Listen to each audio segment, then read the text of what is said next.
Era uma vez e viveram felizes para sempre. Quem nunca ouviu uma frase dessas, não é verdade? Um bom conto clássico, uma história de terror, todas elas sempre têm. E hoje eu vou contar para vocês a minha história, juntamente com Omar, um menino que gostava de placas. Foi através dele que hoje eu cheguei aqui. Omar era um menino muito querido por seus pais e ele deixou uma bela lição. Nós devemos fazer escolhas. Foi exatamente o que eu fiz. Meu nome é Eduarda Teixeira Viana, tenho 34 anos, sou professora e contadora de histórias. Gosto bastante de trabalhar com crianças, mas é um público muito querido e tudo começou em agosto de 2014. Abri as portas da minha casa para receber as crianças da minha comunidade. Elas, sobretudo, eram carentes de atenção, carinho e também de educação. E como professora, eu precisava fazer alguma coisa por elas e fiz. Fui de casa em casa, falei com o pai, fiz o convite e as crianças foram para a minha residência. No horário combinado, estavam todos lá. Comecei com a minha maleta de histórias e o Omar, que sempre me acompanhou. Sentei todas aquelas crianças em uma roda e parti para a contação de história. Os olhos delas brilhavam, cintilavam. Elas não acreditavam no que elas estavam ouvindo. Era uma história contada, cantada. Nós fizemos toda uma interação e as crianças ficaram maravilhadas com tudo aquilo. O meu foco era exatamente isso. Primeiro, trazer as crianças para mim e depois, a partir daquelas contação de história, podê-las alfabetizar e letrar. E foi o que aconteceu. Naquele dia, eu apresentei para elas a nossa primeira história, que eu vou agora ler para vocês, partindo do ponto de onde tudo começou. Eu sempre gostei de ler a história, apesar de gostar também de contar, de decorar, de mostrar para as crianças que nós temos a capacidade de guardar tudo aqui e depois reproduzir.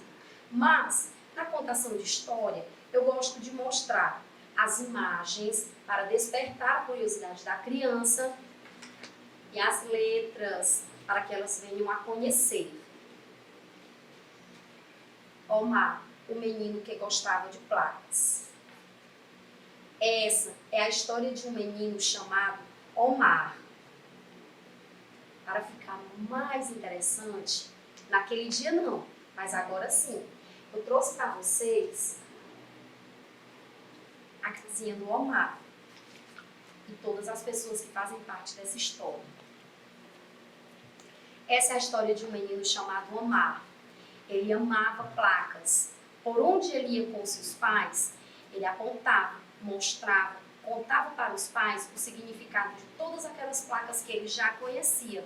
Por exemplo, se Omar visse um E com apenas um risco no meio, ele já todo animado dizia para sua mãe: mamãe, neste lugar é permitido parar, mas não é permitido estacionar. Sua mãe ficava orgulhosa, como que Omar tão pequeno sabia de tudo aquilo.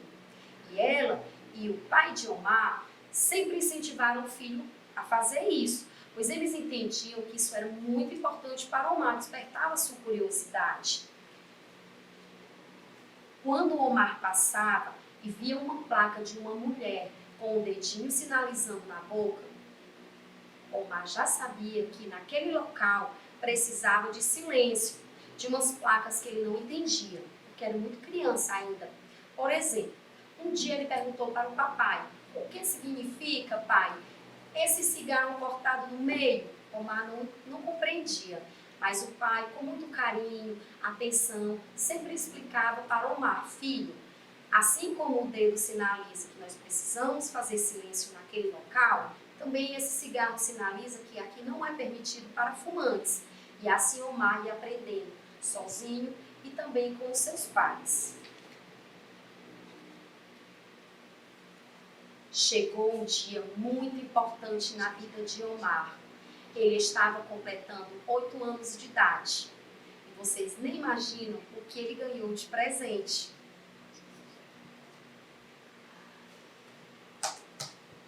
Isso mesmo, Omar ganhou uma placa.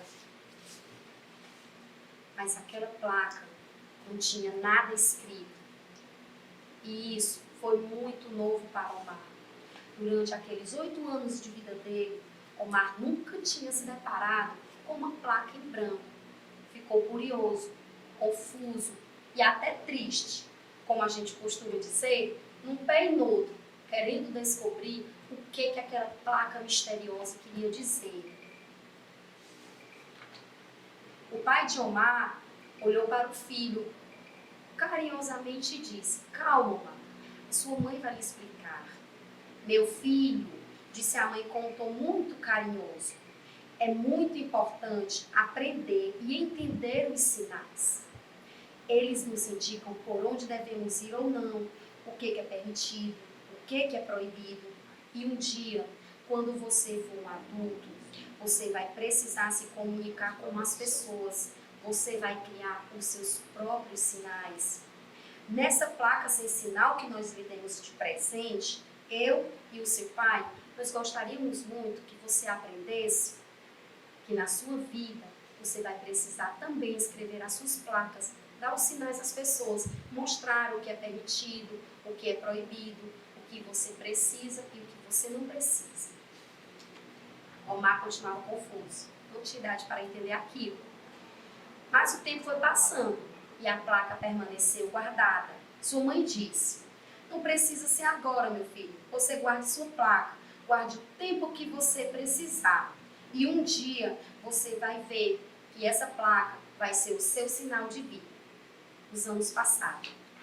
Muitos anos se passaram. Mais precisamente 10 anos. E Omar chegou à maioridade. Omar estava com 18 anos. E naquele dia acordou bem cedinho. E ele presenteou seus pais. Isso mesmo, era a vez de Omar retribuir o que seus pais tinham lhe dado. Omar mal podia se segurar de tanta felicidade. Na placa que escreveu para os pais estava escrito: viver é isso, ficar o tempo todo se equilibrando entre escolhas e consequências. Os 3 se abraçaram, sinalizaram carinho, respeito e, sobretudo, cuidado.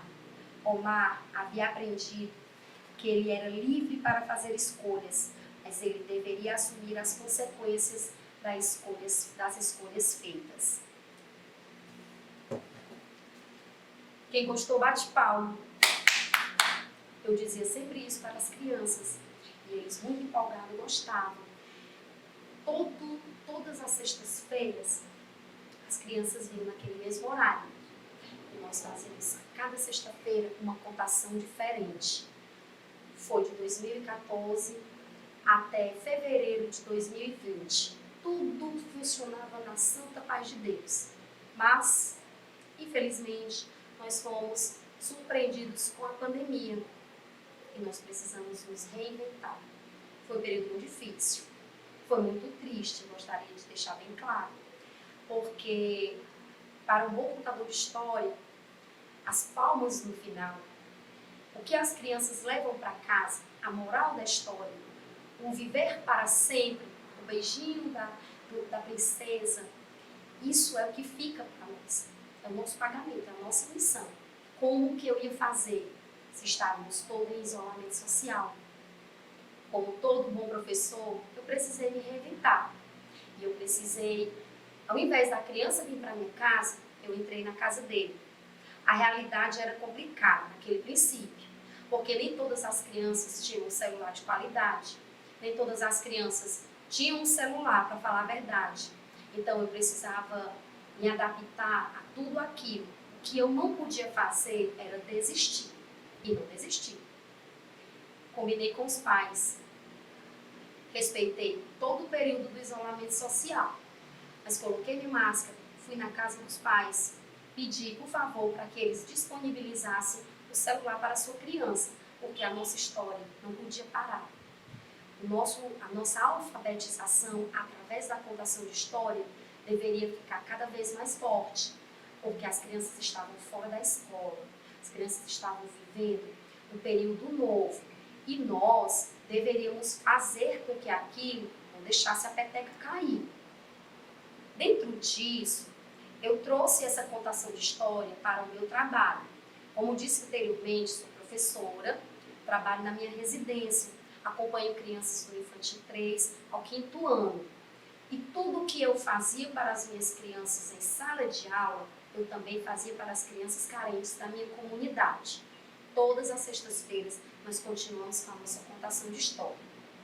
Tinha dias que eu trazia uma contação de história no fantoche, tinha dias que eu trazia uma contação de história sem falar uma palavra. Vou mostrar para vocês o que eu quero dizer com isso.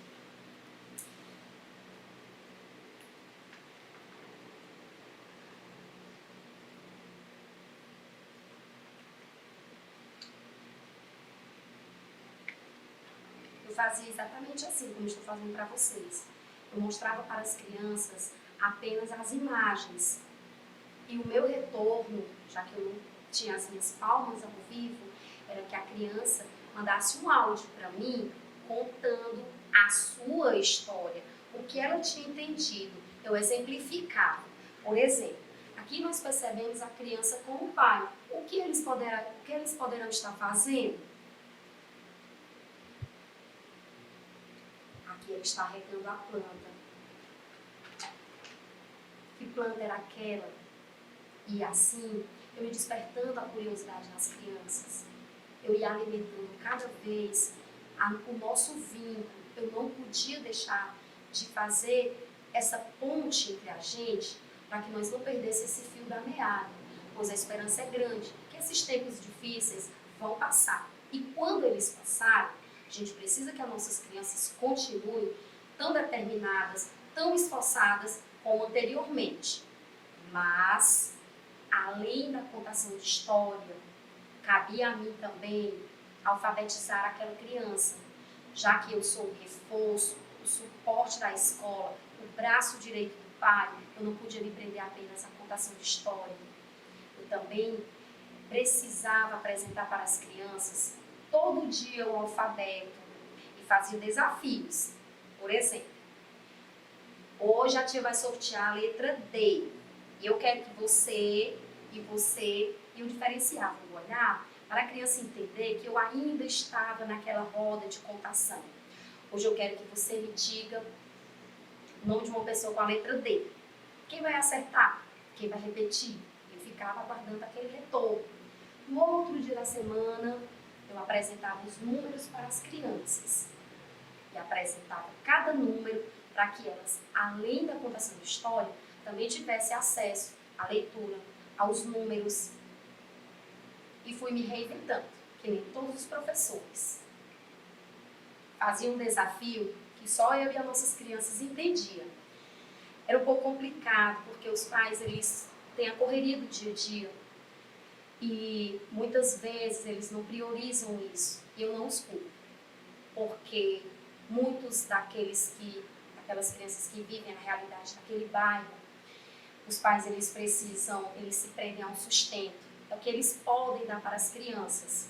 Então, a minha peteca não podia cair. E eu fazia um desafio. Vamos lá?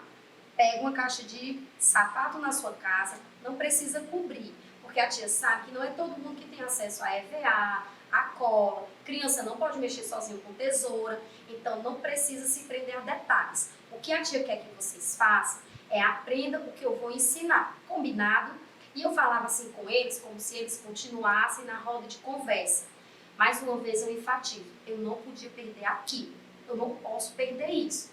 Porque quando a gente voltar, e acredite, nós vamos voltar. As crianças, elas precisam estar alinhadas àquilo que nós aprendemos é. Palito de picolé. Quem não tiver, não tem problema. Vai lá na plantinha lá fora, tem um galho seco, quebra o galho seco e você pega para a tia Eduarda qualquer objeto na sua casa que seja apenas uma unidade. Mostra para a tia uma unidade de qualquer objeto. E a criança me dava esse retorno.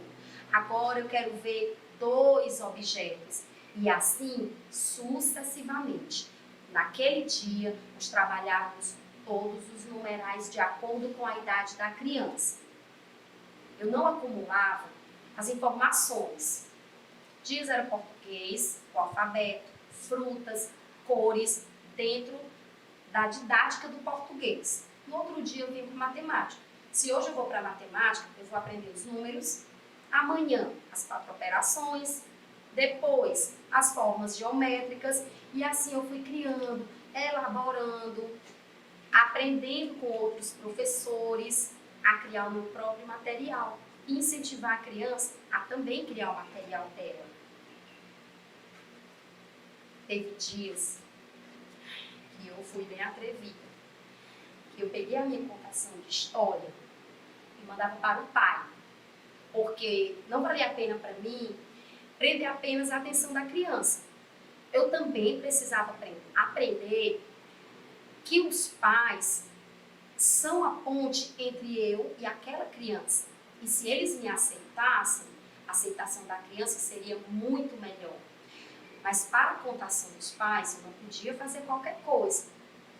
Então, eu precisei partir para uma contação mais adulta. Eu precisei fazer com que os pais gostassem também daquilo. E comecei com o poema de Augusto dos Anjos. Ele é bem pesado. Mas o que eu fiz? No primeiro dia, eu apresentei a contação de história, depois eu recitei Augusto dos Anjos e durante uma semana eu usei o dicionário para apresentar aos pais o significado das palavras que eles não conheciam. E eles também me deram retorno. Eu vou recitar para vocês esse poema do Augusto dos Anjos que eu apresentei para os pais. Chama-se Psicologia de um Vencido. Eu, filho do carbono e do amoníaco, monstro de escuridão e rutilância, sofro desde a epigênese da infância as influências más dos signos do zodíaco. Profundissimamente hipocondríaco, este ambiente me causa repugnância. Sobe minha boca uma ânsia, análoga à ânsia que se escapa da boca de um cardíaco. Já o verme, o operário das ruínas, o sangue podre das carnificinas come, anda a espreitar-me os olhos para roê-los, e há de deixar-me apenas os cabelos, na frialdade inorgânica da terra. Um pouco complicado, eu sei, mas era isso que eu queria. Que os pais, a priori, não entendessem. Como assim? Que palavras são essas? Eles também precisavam aprender para ensinar. Eu precisava fazer com que os pais pesquisassem na internet, no dicionário, perguntassem ao colega, ao amigo, o que significa frialdade? O que significa orgânico? Porque se o filho perguntasse a ele o significado de alguma palavra, mesmo que não fosse aquela, pois esse poema não é de um público infantil, o pai já ia ter a sutileza de saber onde pesquisar, procurar. E aí eu consegui entrar na casa deles. E de uma forma que eu nunca imaginei. E acreditem, faz um ano que eu estou fazendo isso. Vez ou outra, eu sinto vontade de colocar minha máscara, bater na porta deles, dar um abraço. Mas eu preciso conter isso, porque eu ainda não posso. Enquanto eu não posso, eu vou me prendendo ao que me é permitido. E aí eu volto para o meu público infantil, que de fato é a minha paixão. Eu vou dizer para vocês porque é a minha paixão. Quando eu tinha 7 anos de idade, eu venho de uma família que também é carente, né? Me refiro à questão monetária, financeira. Mas eu nunca brinquei de boneca. Eu nunca brinquei de casinha. Desde 7 anos de idade, a minha brincadeira, e se eu me emocionar, vocês me perdoem, isso mexe comigo ainda. E desde criança, a minha brincadeira era com um tijolo branco na mão. Até eu conto para as crianças e preciso mostrar o tijolo branco, porque hoje as crianças elas só conhecem o nosso tijolo tradicional das construções, né? Mas na minha época, o meu giz, o meu pincel para quadro branco era um pedaço de tijolo branco. E a minha lousa era a parede da minha casa. E eu sentava uma panela, eu não tinha boneca, né? Eu não brincava de boneca. Eu sentava uma panela, eu sentava uma almofada, eu sentava uns 4 alunos na minha frente e eu ia dar aula com os recursos que eu tinha.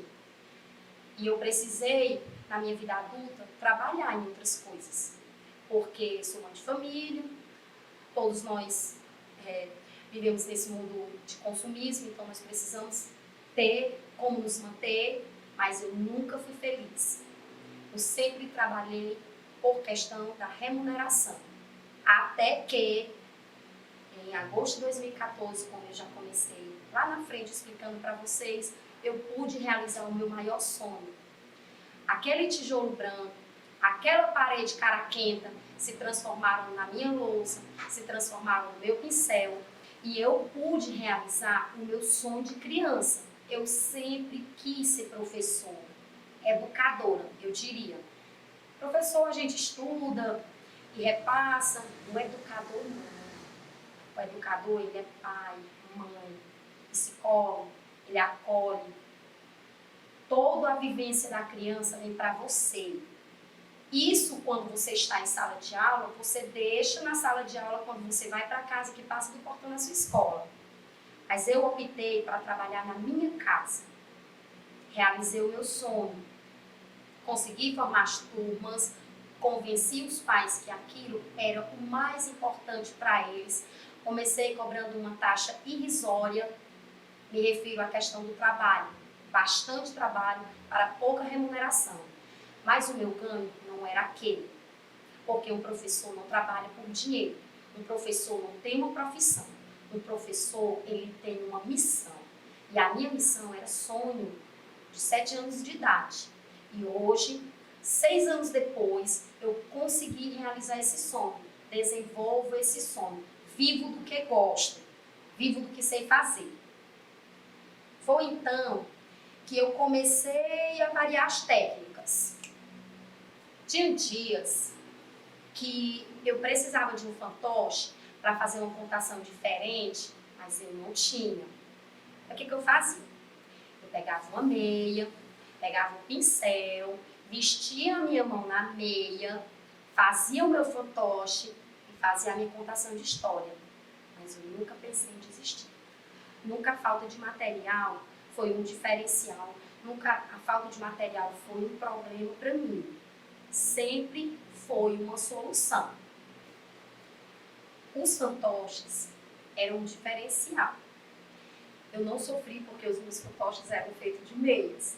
Pelo contrário, tinha muito orgulho de tirar aquela ideia da cabeça e reproduzir. Mas, com o passar dos dias, que eu fui recebendo a minha remuneração pelo meu trabalho exercido naquele momento, eu comecei a comprar os meus fantoches. E acredito, são os mesmos de 6 anos atrás. Essa questão de trazer para apresentar para vocês e para mostrar como que eu fazia para aprender a atenção da criança. Porque a meia já estava manjada, né? E aí, de repente, a tia chegou com um fantoche novo, até o pai sentava para assistir a história. Eu vou contar uma para vocês agora. Na verdade, é uma poesia. Levanta a mão quem gosta de poesia. Não posso perder isso. Preciso sempre falar como se eu estivesse me comunicando com a minha roda de crianças.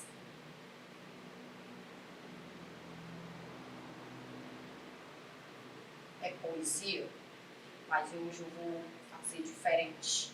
Geralmente as poesias são contadas com mais fineza, pela bonequinha. Já pensou um lobo mau contando poesia? Pense. Feche o olho e escute a poesia do lobo mau. Poesia na varanda.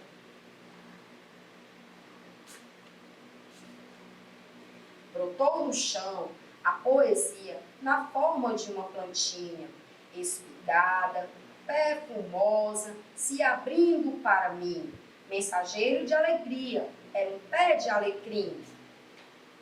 Passou por mim, na forma de uma gatinha amarela, tão macia, uma bola peludinha, que chegou bem mansinho, batizei de Chiquinha e fiquei com ela para mim. Entrou em mim a poesia, na forma de uma canção, que falava de uma rua com pedrinhas de brilhante e que morava no meu coração. Sorriu para mim a poesia na forma de um amigo, mão estendida, carinho e estar juntos quietinhos. Ah, que alegria! Quem gosta disso na vida? Me arrebatou a poesia, trazida pelas palavras, abrigadas entre as páginas do livro que alguém lia, e que deixou por ali um mundo entrando pelos olhos e enriqueceu a minha vida. Agora, sempre que eu quero saber cadê a poesia, dou um pulo na varanda, me debruço e espero. Quem sabe se de repente ela volta e simplesmente vem contar de onde anda. Quem gostou, bate palma. E assim, história por história, eu ia selecionando um personagem. E eu ia sempre dentro daquele contexto, dando uma aula. Por exemplo, se eu fosse fazer uma contação de história com o sapo cururu, primeiro eu perguntava às crianças qual a cor do sapo. Aquilo já era planejado, era uma aula. Qual a cor da boca do sapo? Passava para a centopeia. Qual a cor da centopeia? Quantos pés tem a centopeia? E isso ia aguçando a curiosidade da criança. Nós sabemos que na educação não existe um método engessado. Nós sabemos que o beabá, a decoração das sílabas, elas não são um método eficiente nem eficaz na educação de uma criança, principalmente nos dias de hoje, que o professor ele precisa não lutar contra a tecnologia, mas ele precisa estar alinhado com ela, ele precisa usar esse recurso para ser uma inovação, para ser parceiro daquilo. E eu acredito que muitos professores sofreram em relação a isso. Por quê? Porque é muito novo para a gente. Mas já faz um ano e nós conseguimos nos adaptar. E dia após dia eu ia trazendo novidades, eu lançava vídeos novos, pesquisava vídeo de outros professores, de outros contadores de história, sempre trabalhava com música, com contação de história. Para quê? Para que eu não prendesse a minha criança apenas naquele método engessado, B com A, B com E, B. Eu não queria que as minhas crianças ficassem daquela forma. Eu queria que as minhas crianças elas estivessem à frente do seu tempo, porque a realidade delas era outra. E se a educação veio para trazer a igualdade, o sistema online ele veio para quebrar isso. A educação ela ficou cada vez mais distante. Enquanto o meu filho na minha casa tem um celular, um computador, internet à disposição, o meu vizinho vai para a minha janela ver se consegue pelo menos saber qual é a página do livro. E isso dói muito. E se nós não tivermos esse cuidado, esse carinho, se nós não trouxermos para a nossa criança essas cores, essas inovações, todo esse mundo fantástico que é o mundo delas e não o nosso. O adulto, infelizmente, vai perdendo isso com o passar dos anos, mas as crianças não. E nós não podemos botar essa culpa, essa conta, fazer com que a criança pague isso. Então, eu nunca perdi essa essência. Eu espero nunca perder essa essência. Sempre escolhi isso para a minha vida. Espero que eu possa realizar o sonho de muitos pais em ver os seus filhos estudados, formados ou não, mas que se tornem cidadãos de bens, de caráter, que tenham prosperidade. Como eu disse anteriormente, como eu gostaria de deixar claro para vocês, essa é a minha mensagem final que eu gostaria que vocês guardassem e levassem para a vida toda. Professor não é uma profissão, professor é uma missão. E se você escolheu isso para a sua vida, faça com muito amor, muita dedicação. Entenda que você tem várias pessoinhas que tem você como exemplo. Tem várias crianças que não ganham um bom dia, apenas o seu. Quando a escola fechou as portas, muita criança deixou de lanchar, porque muitas vão para a escola apenas pela merenda. E isso é a nossa realidade, isso é a realidade de muitas crianças. Então, se você é professor, educador, ator, qualquer que seja a sua profissão, Seja um pouco de professor também. Acolha uma criança, conte uma história, leia um livro, apresente o alfabeto, ensine os números, as cores. Traga aquela criança para você. Seja exemplo, seja forte, seja firme. Nunca desista. Os tempos são difíceis, mas nós temos o poder de nos reinventar. O Omar é um menino que me acompanha até hoje. Eu trouxe a história dele para vocês, porque assim como ele, eu também tinha a minha placa sem ter nada escrito. E hoje a minha placa não tem mais lugar de tanto nome que eu já coloquei nela. E são nomes próprios. José, João, Pedro, Manuel, Ana, Maria, Tiago, João. Quem gostou da história, bate palma.